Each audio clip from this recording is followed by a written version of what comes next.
வணக்கம். நம்ம சேனலுக்கு தொடர்ந்து ஆதரவளித்துக் கொண்டிருக்கும் நல்ல உள்ளங்களுக்கு நன்றி. அதாவது இன்னைக்கு காலையிலிருந்து பார்த்தீங்கன்னா, அமெரிக்காவில் ராகுல் காந்தி ஒரு ஒரு பெண்மணியை சந்தித்தார். அந்த பெண்மணியை சந்தித்தது தேச விரோதம் அப்படிங்கிற ரேஞ்சுக்கு இன்னைக்கு வந்து பிஜேபியினர் பேச ஆரம்பிச்சிட்டாங்க. இல்கான் அப்துல்லாஹி உமர் அந்த அம்மாவை சந்திச்சது ஒரு பெரிய குற்றம்.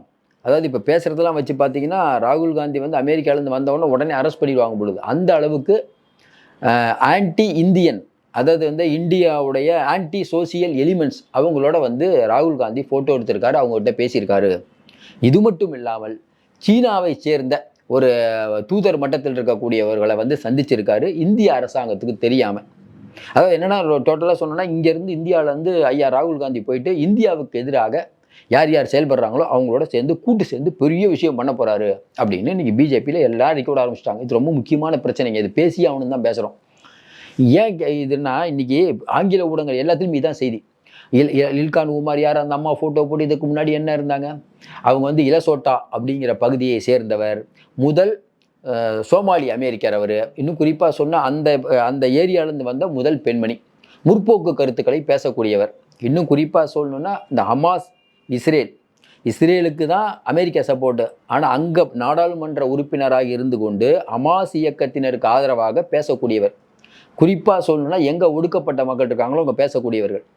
சரி, அவர்களை வந்து ராகுல் காந்தி சந்தித்தது என்ன தப்புன்னா, பிஜேபிக்கு பிடிக்கல. ஏன் பிடிக்கலன்னா, அந்த இல்கான் அப்துல்லாஹி உமருங்கிறவங்க காஷ்மீரை பற்றியும், ஆக்கிரமிப்பு காஷ்மீரை பற்றியும், பாகிஸ்தான் ஆக்கிரமிப்பு காஷ்மீரை பற்றியும் 370 சட்டப்பிரிவை வந்து நீக்கி அங்கே மக்கள் எவ்வளோ துன்புற்றுருக்கிறார்கள் அப்படிங்கிறத பற்றியும், அதே மாதிரி இம்ரான்கான் அவர்கள் சிறையில் அடைக்கிறதுக்கு முன்னாடி பாகிஸ்தானில் எந்த அளவுக்கு வந்து இன்னைக்கு கருத்து சுதந்திரம் இருக்குது, அவர்கள் இந்தியாவிட்ட என்ன எதிர்பார்க்குறாங்க, இவ்வளவு விஷயங்களையும் அவங்க எழுதுகிறாங்க. அவங்க ஒரு நாடாளுமன்ற உறுப்பினர். அதாவது என்னென்னா, பிஜேபி என்னென்ன அநியாயம் பண்ணுச்சுங்கிறத எழுதிட்டாங்க. அவங்கள ராகுல் காந்தி சந்தித்த உடனே பிஜேபி என்ன சொல்லுதுன்னா, பின்லேடன் இருக்கார்ல, இறந்துட்டார்ல, அவரை சந்திச்சிட்டாங்க அந்த ரேஞ்சுக்கு.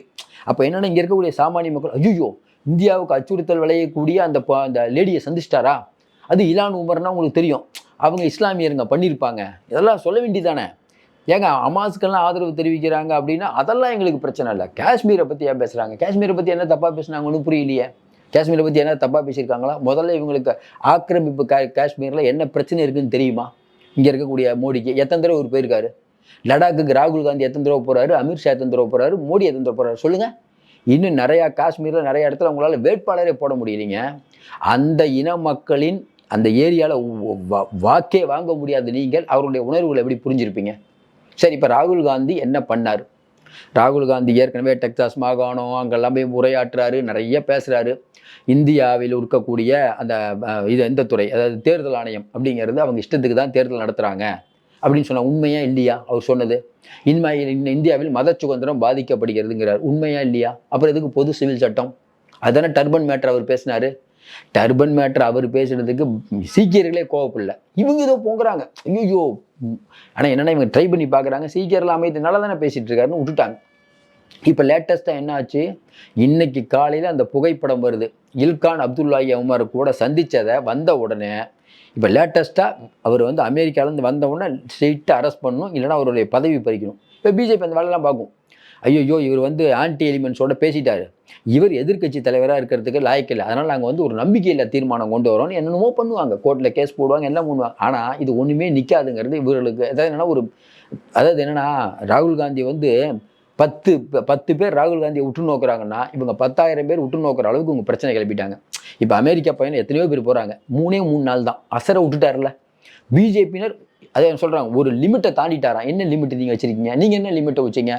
இஸ்லாமியர்கள் வந்து அதிக குழந்தைங்களை பெற்றுக்கிறாங்க, காங்கிரஸ் தாலி அறுத்து கொடுப்பாங்க, எல்லா சொத்தெல்லாம் பிடுங்கி இஸ்லாமியர்களுக்கு கொடுப்பாங்க, தலித்துட்டு இருக்கக்கூடிய இடஒதுக்கீடு எடுத்து இஸ்லாமியர்களுக்கு கொடுப்பாங்க அப்படின்னு சொல்கிறவங்க தான் நீங்கள். உங்களுக்கு என்ன யோக்கியதை இருக்குது பேசுகிறதுக்கு?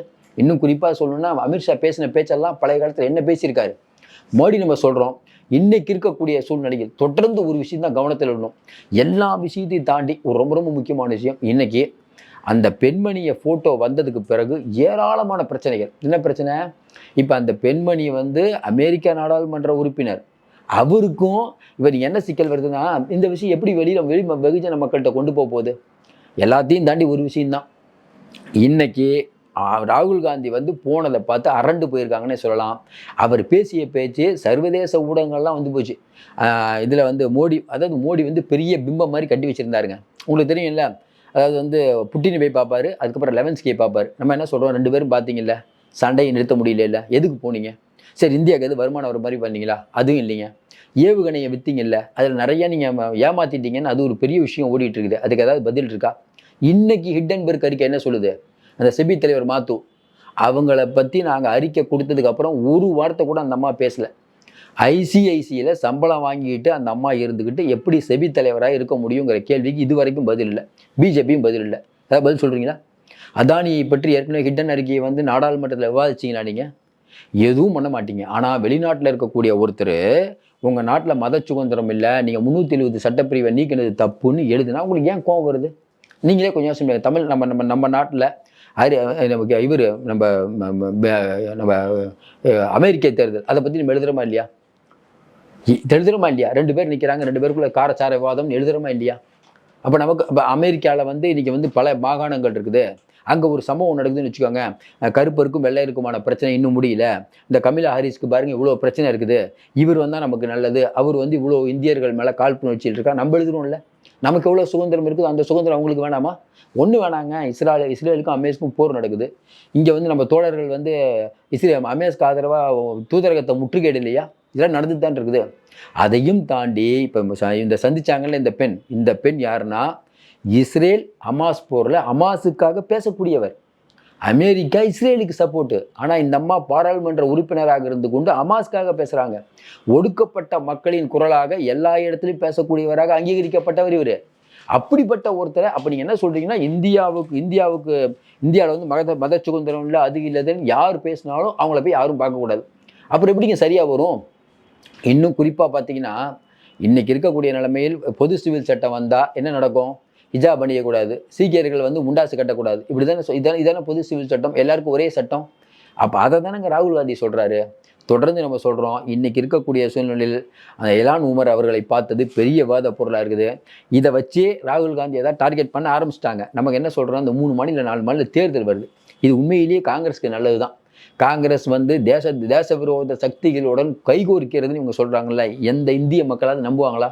இந்திரா காந்தி அம்மா எப்படி செத்தாங்க, ராகுல் காந்தி நம்ம ராஜீவ் காந்தி அவர்கள் எப்படி செத்தாங்க கேட்டால் வந்து இந்த 2 நேரு குடும்பம் வரக்கூடாதுங்கிறது இவங்க எண்ணம். ஆனால் நேரு குடும்பத்தை இந்திய மக்கள் மறக்கலைங்கிறது தான் நிதர்சனம். அவர்கள் வந்து இப்போ நீங்கள் சொல்கிறீங்க கொள்ளடிச்சாங்க. இது வரைக்கும் ராகுல் காந்தியோ பிரியங்காவோ சோனியாவோ கொள்ளடிச்சாங்கன்னு சொல்ல முடியுமா? எல்லாத்தையோட ஒன்று கேட்குறாங்க. அதாவது அந்த ஒருங்கிணைப்பு குழுவில் வந்து மெம்பராக இருந்தாங்க சோனியா காந்தி.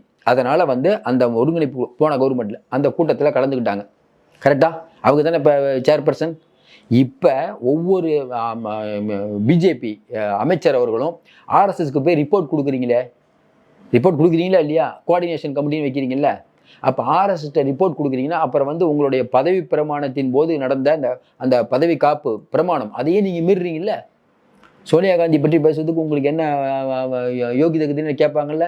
மறுபடியும் நம்ம சொல்கிறோம், இவங்க இது வந்து என்னென்னா, எப்பயுமே பிஜேபி ஒரு விஷயம் ஒன்றுங்க, ஆன்டி இந்தியன், தேச பாதுகாப்பு, அதுக்கப்புறம் பார்த்தீங்கன்னா என்ன சொல்லுவாங்க, கடவுள், இதெல்லாம் வச்சு ஓட்டிகிட்டு இருந்தாங்க. இப்போ ராகுல் காந்தி வந்து தேச விரோத சக்திகளுடன் கைகோத்துட்டாருன்னு ஒரு வாதத்தை எடுத்திருக்காங்க. மறுபடியும் சொல்கிறோம், இது அமெரிக்கா மட்டும் இல்லை, இது தேவையில்லாமல் தேன்கூட்டிலேருந்து கையில் மாதிரி. இந்தியாவிலையும் கெட்ட பேரா? இப்போ இந்த மேட்டர்லாம் அமெரிக்காவுக்கு போகும். அங்கே இருக்க நாளிதழ்கள் என்ன எழுதும்? இந்தியாவை சேர்ந்த ஒரு எதிர்கட்சி தலைவர் வராரு, அங்கே இருக்கக்கூடிய ஆளுங்கட்சி வந்து இந்த அளவுக்கு கேவலமாக பேசுகிறாங்கன்னு எழுத மாட்டாங்க. இந்தியாவை எங்கே கொண்டு போய் நிறுத்திருக்கீங்க? ஏங்க பலதரப்பட்டவங்கள்ட்ட பேசணுங்க. அதுக்கு தாங்க நமக்கு பிடிச்சவங்கள்டே பேசணுமா? இன்னொன்று, அந்த அம்மா வந்து இந்தியாவை வந்து ஒழிச்சு விடணும், தொலைச்சிடணும்னு எதாவது பேசியிருக்காங்களா? ஒன்றும் சொல்லலையா? இந்தியாவில் இருக்க சுதந்திரத்தை பற்றி தானே பேசுகிறாங்க. இது எப்படி தப்பாகும்? மறுபடியும் சொல்கிறோம், ராகுல் காந்தியை பற்றி விமர்சனம் பண்ண வளர்ந்து கொண்டு இருக்கிறார். இந்த விமர்சனத்தால் எல்லாம் ஏதாவது யூடியூப், ஃபேஸ்புக், ஹேஷ்டாக் எல்லாத்துலேயும் பெரிய ஆகிட்டு இருக்காரு. பொறுத்திருந்து பார்ப்போம். மீண்டும் சந்திப்போம். நன்றி, வணக்கம். உங்களுக்கு இந்த வீடியோ பிடிச்சிருந்துச்சுன்னா லைக் பண்ணுங்க அண்ட் உங்களோட கருத்துக்களை கமெண்ட் பண்ணுங்க. மறக்காம சப்ஸ்கிரைப் பண்ணுங்க.